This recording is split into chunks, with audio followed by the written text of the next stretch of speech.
When summer arrives, so does High Noon on the Square. Every Wednesday at noon, folks gather on the Potter County Courthouse lawn for music and lunch. And it's just a chance for Potter County residents and Amarillo residents to use their great space. Because these historic buildings just say downtown to me.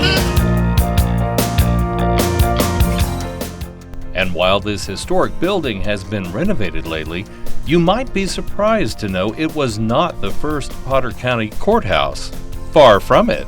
Sandra Hanna is Director of Records Management. Her office is on the 7th floor of the courthouse, which used to be a jail. In their break room are paintings done by a former inmate. If you stay above the bar, there is a long picture hanging behind the lighting. And Hanna knows Potter County history. She takes us to the Santa Fe building, where a hallway spells it out.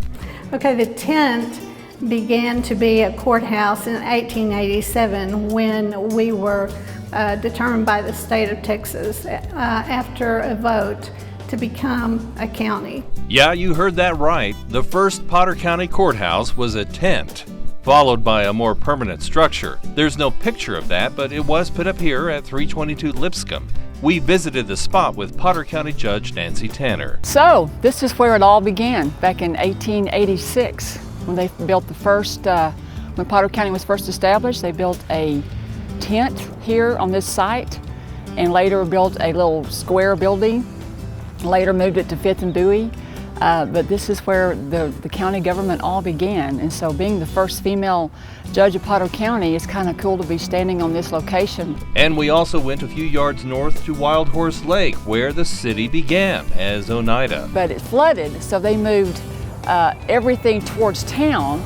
So now you can see the skyline of Amarillo, but this used to be the business there was the Glidden Sanborn edition, and so they moved it up out of the flood zone. This particular picture is a courthouse at 5th and Bowie, and it was there for some time, and then was moved and eventually torn down. It was moved to where the Commerce Building now stands. The building that you see in this picture was built on what is the current courthouse square, but it was built closer to Taylor. And that building was eventually brought down after the current courthouse was built in 1932. And folks have loved it ever since.